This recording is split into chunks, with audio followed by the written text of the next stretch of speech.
విజయప్రద గారు. వివిధ వారాలలో పుట్టిన వాళ్ళు ఏ విధంగా ఉండే అవకాశం ఉందనేది మనం చాలా ఎపిసోడ్స్ చేసాం. ఈ ఎపిసోడ్ స్పెషాలిటీ శుక్రవారం. సాధారణంగా శుక్రవారం అంటే చాలు అందరికీ శుభప్రదం అనుకుంటారు. ముఖ్యంగా అమ్మాయి పుట్టిందంటే ఇంట్లో మహాలక్ష్మి పుట్టిందనే సంబరపడిపోతూ ఉంటారు. మరి అంత సంబరం అబ్బాయిలకు పుడితే ఉండదా అనేది నాకొక డౌటు. అసలు ఏంటి శుక్రవారం స్పెషాలిటీ? శుక్రవారం ఎవరు పుట్టినా శుభమేనన్న. హ్మ్. అమ్మాయిలైనా, అబ్బాయిలైనా అంతే శుభం. కాకపోతే ఆడపిల్లలు పుడితే లక్ష్మీ అమ్మవారు అనేసని అంటాం గానీ, మగ పిల్లలు పుట్టినా విష్ణు స్వరూపం అనమాట వాళ్ళు. చాలా చాలా కలిసొచ్చే వారం. అంటే వీళ్ళు అందరినీ కలుపుకొని చాలా ప్రేమగా ఉండి ఒక కుటుంబాన్ని కలుపుతారన్నమాట వీళ్ళు. హ్మ్. అంటే వీళ్ళు పుట్టడంతోటే ఒక పండగ, ఒక ఆనందం స్టార్ట్ అవుతుంది. అంటారు కదా! శుక్రవారం అమ్మాయి పుడితే మహాలక్ష్మి అలా ఇంట్లోకి నట్టింట్లోకి నడుచుకుంటూ వచ్చేసిందంటారు. అన్నీ నిజమేనా? నిజంగా చాలా మంచి అదృష్టమైన యోగాలన్నమాట.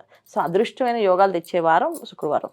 హ్మ్. సో, శుక్రవారం అమ్మాయి పుట్టినా అంతే, అబ్బాయి పుట్టినా అంతే అదృష్టం. కాకపోతే అమ్మాయికి ఎక్కువగా స్పెషల్‌గా చేస్తారు. ఎందుకంటే అమ్మాయికి చక్కగా అలంకరించుకోవడానికి చక్కగా మంచి మంచి నగలు, బుట్టలు, చక్కగా చిన్న కాళ్ళకి రకరకాల పట్టీలు, బట్టలు ఏంటి అందంగా పట్టు లంగాలు, ముస్తాబించొచ్చు. చక్కగా లక్ష్మీదేవిలా అలంకరిస్తూ ఉంటాం గనుక అనిపిస్తుంది. గానీ అబ్బాయిలు కూడా చేసుకోవచ్చు. కాకపోతే శుక్రవారం పుట్టిన వాళ్ళకి మెయిన్ అమ్మాయిలకి పుడితే ఖచ్చితంగా వీళ్ళు పెళ్ళప్పుడు మాత్రం శుక్రవారం రోజున ఆడపిల్ల పుడితే అత్తగారింటికెళ్ళినప్పుడు ఒక బంగారం గడప మీద పెట్టి దాటించి వెళ్ళాలి.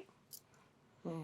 ఆ అమ్మాయిని పంపించేస్తే వీళ్ళకి కలిసి రాదు. మళ్ళీ అత్తగారింట్లో బాగా కలిసొస్తుందనేసి. చాలామంది శుక్రవారం పుట్టిన వాళ్ళు తల్లిదండ్రుల దగ్గర బాగా కలిసొస్తుంది. మళ్ళీ పెళ్ళైన తర్వాత భర్తకి కలిసొస్తుంది. సో, అందుకని ఇక్కడ పుట్టిన వాళ్ళు ఏం చేస్తారంటే ఒక తులం బంగారం అత్తగారు వాళ్ళు పెట్టి గడప మీద ఆ బంగారం దాటి అమ్మాయి వెళ్ళాలి. సో, ఆ బంగారం తీసుకొని పుట్టింటి వాళ్ళ లోపల బీరువాలో పెట్టుకుంటే ఆ డబ్బు నిలబడుతుంది. లేకపోతే లక్ష్మి వెళ్ళిపోతుందంటారు. ఓహో! అత్తవారు పెట్టాలా అది? అత్తవారే పెట్టాలి. హ్మ్. వాళ్ళొక అంటే ఒక గ్రామైనా పెట్టి అక్కడ గడప మీద పెడితే ఆ గడప మీద ఆ బంగారం నుంచి అమ్మాయి అలా పాదం దాటాలి. ఇప్పుడు శుక్రవారం పుట్టిన వాళ్ళు జనరల్‌గా వాళ్ళ వ్యక్తిత్వం, వ్యక్తిగత అంటే వాళ్ళ లక్షణాలు ఏ విధంగా ఉండే అవకాశం ఉంటుంది? కాస్త అంటే గెలాను శుక్రవారం ఆడపిల్ల పుడితే గారాబం ఎక్కువగానే ఉంటది కాబట్టి ఏం చేయాలి? ఏం అహా! చేయకూడదు? శుక్రవారం పుట్టిన వాళ్ళు చాలా ప్రేమ కలిగిన వాళ్ళు. స్వతహాగా. స్వతహాగా ఎక్కువ అందరితో ప్రేమగా మాట్లాడడం, అందరిని కలుపుకోవడం. చెప్పా కదా! శుక్రవారం పుట్టడం అంతా ఒక పండగలా స్టార్ట్ అవుద్దని. బంధువులందరినీ కలుపుకోవడంలో, స్నేహితుల్ని కలుపుకోవడంలో, ఎక్కువ మంది స్నేహితులు ఉండడం వీళ్ళకే ఎక్కువ సాధ్యం. తర్వాత చుట్టాలందరితో చక్కగా ప్రేమగా మాట్లాడడం. ఎవరి దగ్గరైనా మైనస్ పాయింట్స్, ప్లస్ పాయింట్స్ ఉంటాయి కదా! అలాగే శుక్రవారం దగ్గర వాళ్ళ దగ్గర కూడా ఉంటాయి. వీళ్ళకున్న మైనస్ పాయింట్స్ ఏంటంటే ఎవరైనా ప్రేమగా మాట్లాడడం వీళ్ళకి అలవాటు. ఎవరైనా ప్రేమగా మాట్లాడకపోతే వాళ్ళతో మాట్లాడరు. హుహు. వీళ్ళు కోపగించుకుంటారా? చిన్నబుచ్చుకుంటారా? అసలేమి మాట్లాడరు. ఇంక వాళ్ళు పట్టించుకోకుండా వదిలేస్తారు.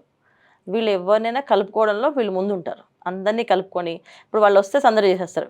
కలివిడైపోతుంది ఇల్లు అంతా అంటారు. ఏదో పండగ వచ్చిన వాతావరణంలా ఉంటదనేసి. వీళ్ళేంటంటే ఎక్కువ అందరిని కలుపుకోవడంలోని, తర్వాత అందరిని కలుపుకొని ముందుకు వెళ్ళడంలోని ముందుంటారు. హ్మ్. శుక్రవారం పుట్టిన వాళ్ళు. చాలా చక్కగా నవ్వుతూ మాట్లాడడం ఇష్టపడుతుంటారు. ఏడుపుకి అంత ఇష్టపడరు. ఎవరైనా ఏడుస్తున్నారంటే దూరంగా వచ్చేసి, అబ్బా! ఇప్పుడు అంతసేపు అంత భారంగా ఏడవలేము. వద్దు ఏడవకండి దయచేసి అని చెప్పేసి చెప్పడంలోని ముందుంటారన్నమాట. హ్మ్. సో, ఎక్కువ ఎప్పుడు ఆనందంగా ఉండడానికి, ఉల్లాసంగా ఉండడానికి ఎక్కువ ప్రాధాన్యత ఇస్తారు వీళ్ళు. ఎక్కడ ప్రేమగా మాట్లాడితే, ఎక్కడ ప్రేమగా అందరూ కబుర్లు చెప్పుకుంటారో అక్కడ ఉంటారు. ఎక్కడ చెప్పుడు మాటలు చెప్పుకుంటూ ఉంటారు. వాళ్ళ మీద వీళ్ళ మీద విసుక్కుంటారు, కసురుకుంటారు, గొడవలకి దూరంగా వచ్చేస్తారు. ఓకే. శుక్రవారం పుట్టిన వాళ్ళు ఏం చేయాలి? ఏం చెయ్యకూడదు? శుక్రవారం పుట్టిన వాళ్ళు జనరల్‌గా ఏంటంటే, వీళ్ళ జీవిత భాగస్వామితో ఇబ్బందులుంటాయి వీళ్ళకి. హుహు. అమ్మాయికైనా? అబ్బాయికైనా? అమ్మాయికైనా, అబ్బాయికైనా. స్పౌస్‌తో. స్పౌస్ తోటి. అలాగే భర్తతోటి. హ్మ్. భార్యకి. సో, భార్యకి భర్త సరిగ్గా రాకపోవడం, భర్తకి భార్య సరిగ్గా రాకపోవడం. ఇవి ఇబ్బందులుంటాయి. ఈ ఈ కారణంగా ఏంటంటే వీళ్ళు ఎక్కడైనా మైనస్ అంటూ ఉంటే ఇదొకటి వీళ్ళ జీవితంలో మైనస్. ఓకే. కానీ అదే పెద్ద సమస్యే కదా మరి. చాలా పెద్ద సమస్య. సో, అది బయటికి చెప్పుకోలేరు. బయటతో ఎవరితో ఎవరికీ చెప్పలేని విషయాలు. అంటే వీళ్ళు ఏంటంటే ఏ బాధున్నా మనసులో దాచుకుంటారు తప్ప బయటికి ఎక్స్‌ప్రెస్ చేయలేరు. హ్మ్. వాళ్ళు సపోర్ట్‌గా ఉంటారు గానీ, కానీ ఈ విషయం ఇలా వీళ్ళ దగ్గర ఇది మైనస్ అని ఎవ్వరికీ చెప్పరు. అట్‌లీస్ట్ అంటే తల్లిదండ్రులకు చెప్పరు. లోపల కుమిలిపోతారంటారు లోపల కదా! లోపలే బాధపడతారు. అది. అటువంటి స్వభావం గలవారు. హ్మ్. అంటే వీళ్ళకి కుమిలిపోవడం అనేది ఇష్టం ఉండదు నాన్న వీళ్ళకి. జస్ట్ బాధపడుతుంటారు అంతే. ఇది మైనస్ మా వారికి అని చెప్పి కానీ ఎవరు చెప్పరు. అలాగే మా ఆవిడ నాకు మైనస్ గాని నేనేం చెప్పను అని చెప్పేసి అంటారు. సో, వాళ్ళు మైనస్‌ని ప్లస్ కింద ఊహించుకొని బతికేస్తుంటారు. ఇది హ్మ్. శుక్రవారం పుట్టిన వాళ్ళకి.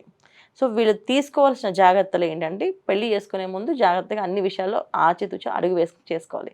అది తల్లిదండ్రులైనా సరే వీళ్ళైనా ఖచ్చితంగా మంచిగా జాతకాలన్నీ కుదుర్చుకొని పెళ్లి చేసుకోవాలి. హ్మ్. సో, జాతకం కుదరడం ఒకటే కాదు. మనిషి తత్వం గూడా. వీళ్ళు మాట్లాడినప్పుడు వాళ్ళు ఎలా మాట్లాడతారు, వీళ్ళన్నిటికి అడ్జస్ట్ అవుతారు ముందు. ఆ అడ్జస్ట్ అవ్వడమే వీళ్ళకున్న పెద్ద మైనస్. ఓహ్! అన్నిటికీ అడ్జస్ట్ అయిపోతాడు. సరే ఓకే. పర్లేదు. పర్లేదు ఇవాళ అందరికీ ఉంటాయి కదా అలవాట్లు అనుకుంటారు. కానీ ఆ తర్వాత వీళ్ళు భరించలేరు. కొన్ని వీళ్ళు భరించలేని విషయాల్ని వీళ్ళు ఓపెన్‌గా చెప్పడం వల్ల వీళ్ళకి కలిసొస్తది. వీళ్ళు అది దాన్ని కూడా భరిద్దాంలే అనుకున్న తర్వాత వీళ్ళు బాధపడుతుంటారు. అది వీళ్ళకి కలిసి రాదు. సో, శుక్రవారం పుట్టిన ఆడపిల్ల ఖచ్చితంగా ఏడవకూడదు. హ్మ్. సో, ఏడిస్తే వాళ్ళకి కలిసి రాదు. అందుకని అమ్మగారింట్లో అయినా, అత్తగారింట్లో ఎవరింట్లో అయినా? అయినా సరే ఫస్ట్ తను ఏడిస్తే తనకే కలిసి రాదు. ఓహ్! అందుకని ఖచ్చితంగా ఆచితూచి ఇక్కడ ఈ విషయంలో పెళ్లి విషయంలో వీళ్ళు జాగ్రత్తలు తీసుకుంటే గనక మంచి హ్యాపీ లైఫ్ లీడ్ చేయగలుగుతారు. ఓకే. మరి పెళ్లి విషయంలో అంటే అతి పెద్ద జీవితానికి ఒక రకంగా చెప్పాలంటే ఒక ముఖ్య ఘట్టమే. అక్కడే ఇబ్బందులు తలెత్తే అవకాశాలు ఉన్నాయని తెలిసినప్పుడు ఏ దేవుడిని ఆరాధిస్తే మంచిది? ఏం చేస్తే మంచిది? అమ్మాయిలైనా, అబ్బాయిలైనా దుర్గా అమ్మవారిని ఆరాధించాలన్న. దుర్గాదేవిని ఆరాధించడం. అమ్మాయిలైతే గౌరీ పూజ, గౌరీ అష్టోత్తరము, గౌరీ అమ్మవారికి పూజ చేయించడము. తర్వాత దుర్గా అమ్మవారి ఆలయంలో శుక్రవారం పూట పులిహోర తీసుకెళ్ళి నైవేద్యం పెట్టి అక్కడ అందరికీ పంచడము. చాలా మంచి ఫలితాలొస్తాయి వీళ్ళకి. హ్మ్. ఓకే. మరి ముఖ్యంగా అమ్మాయిలకి ఇబ్బందులు తలెత్తితే అది ఇంకా బాధాకరమైన అంశం కాబట్టి ఏ క్షేత్రాన్ని దర్శించుకుంటే మంచిది? మన విజయవాడ కనకదుర్గ అమ్మవారి క్షేత్రం దర్శించుకోవడం చాలా విశేష ఫలితాలు వస్తాయి. హ్మ్. సో, దుర్గా అమ్మవారిని ఆరాధించడం వల్ల, దుర్గా పూజలు చేయడం వల్ల వీళ్ళకి భయం అనేది లేకుండా ఉంటుంది. కొన్ని విషయాలు వీళ్ళు కాంప్రమైజ్ అవ్వకుండా క్లారిటీగా చెప్తారు. మాకిలా చెప్పండి, ఇలా చేయండి అని చెప్పేసి.